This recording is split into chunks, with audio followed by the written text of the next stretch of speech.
When is the best time to end on a night out? It's right after you hit peak fun and you're starting to come down, but you still want to stay out. You still want to do more. You still want to have a great time. Why is that the best time? Because that leaves you craving more, which is one of the most powerful emotions of that quasi FOMO. You don't know what's going to happen, but in reality, nothing good ever happens after 1, 2, 3 a.m. When you do stick it out and you've hit that pinnacle, usually what happens is just continue slow decline after the climax. YouTube videos should be the same way. It's not like traditional movies where you want someone to go through the entire emotional cycle. You have them have the climax, you have them have the wind down. You want to almost just end right after the climax.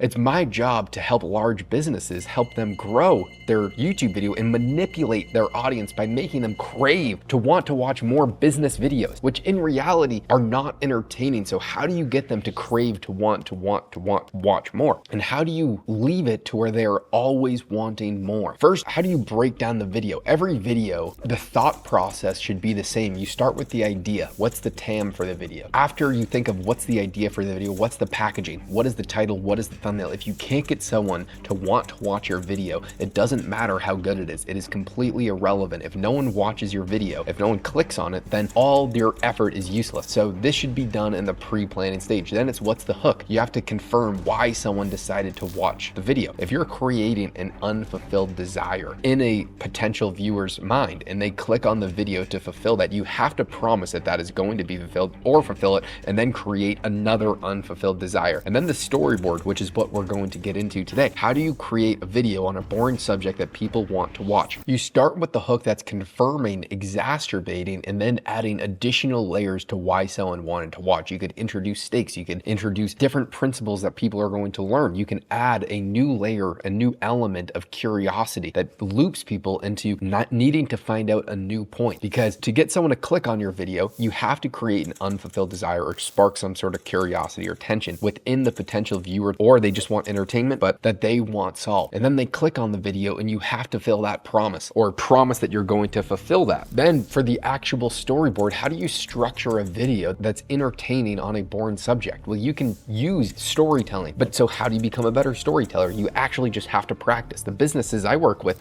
how do I extract what's in their head in the easiest format? Something that I think is often overlooked is you have to understand what your unique edge is. I work with extreme outlier businesses and people like this guy, Ken McElroy, who he has 10,000 apartments with 300 employees in a multi-billion-dollar company. So how do we leverage that unique edge of his unique circumstances to make people want to watch his videos? How do you utilize his unique edge of his vast credibility that no one else on YouTube has into making the best YouTube videos? So we're tailoring it towards what the person can actually do. I work with Robert Kiyosaki. What is his unique edge? I just started with him. One, he's probably the most famous person in the financial literacy space ever. That alone is a unique edge, but also he's the best storyteller of any person I've ever met in my entire life. So when we're creating videos, the goal is get Robert to tell stories about things that are going to financially educate people. Those are just two examples, but you have to figure out what yours is. So I've asked myself this question, Josh, what is your unique edge? If you were going to try and grow a personal brand, what would you do? What is it that you have that is very difficult for other people to replicate? And that is my network, the people that I hang out with. Because of the work that I do, I'm hanging around some of the largest business owners in the entire world, especially here in Arizona where I am, that are making high 8 to mid 9+ figures per year. How do I leverage and utilize what I'm doing? Because my goal is really not to become some sort of guru that is just educating. I honestly, because my business is focused around YouTube and helping people grow, that is what I think about most of the day. But most of what I'm thinking about are just business concepts. How can I take what I learned from these guys who have billions of dollars that run massive businesses and bring that into video? Well, I can do it by just recording the conversations I have with them on a daily basis, or take the lessons that I've learned from them and then share it. So that would be the edge that I have, is the network that I have at my disposal to do really cool things with, because I am not ever going to be the expert. I'm only 22 years old. These people are. They're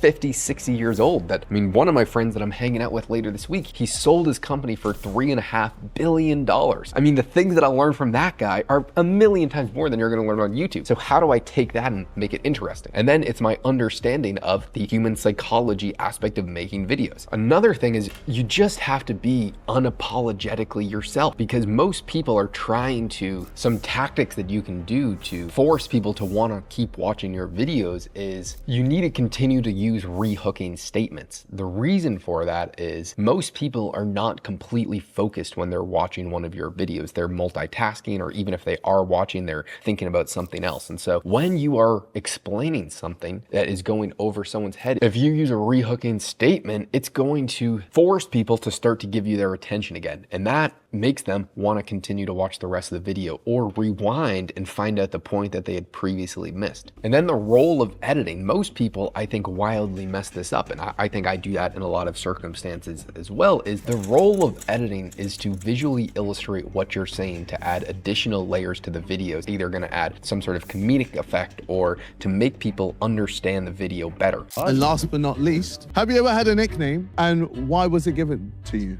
I don't know why, but people love to call me Mark Henry.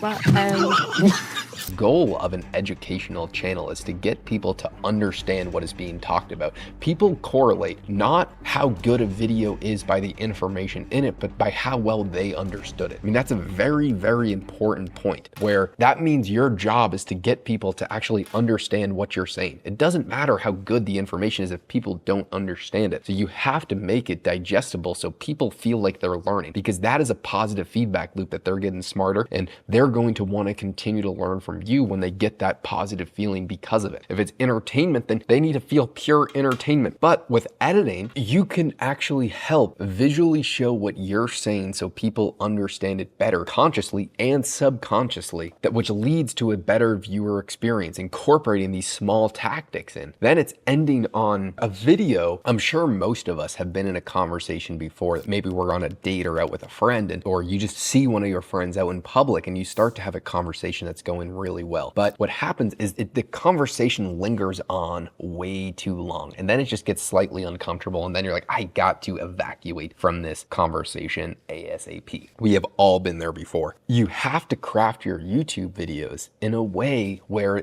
you are ending them off, not quite at the climax, but to where they're always wanting more. The best thing that can ever happen if you're on a date or you're out with a friend or there's something going on is thing ends too early and you guys were having a great time, because the most powerful thing is the imagination. What have happened for the rest of the day or the rest of the night, or what have I done with this person? Most people do the opposite, and they force themselves into a situation until it becomes uncomfortable. That is not the way to make a video or to have a conversation in that matter. Sometimes understaying your visit actually leads to a better overall experience for everybody involved. And then what you do is, because they're craving more, you end your video with a hook that is making people want to watch the next part of a video that you've already created before, called an end screen hook. If someone is going to stay on YouTube, make sure they're fucking watching your videos instead of someone else's. Make it to where you end your video where people want more, and the solution to them wanting more is the other video that you created on a similar subject that they can now watch. And then at the end of that video, they're gonna watch another one of your videos, and they're going to do that until they no longer want to be on YouTube. Then when they come back on YouTube, the first thing they're gonna see is one of your videos pop up, because they're binging your channel. The most powerful thing they can do is not watch one video, but watch all of them. But the hardest thing to do is to get someone to actually want to watch your video. But my job is actually to use psychology and to manipulate people in a way to force them into watching YouTube videos. If you want to find out how I do that and then how you can do it, watch it here.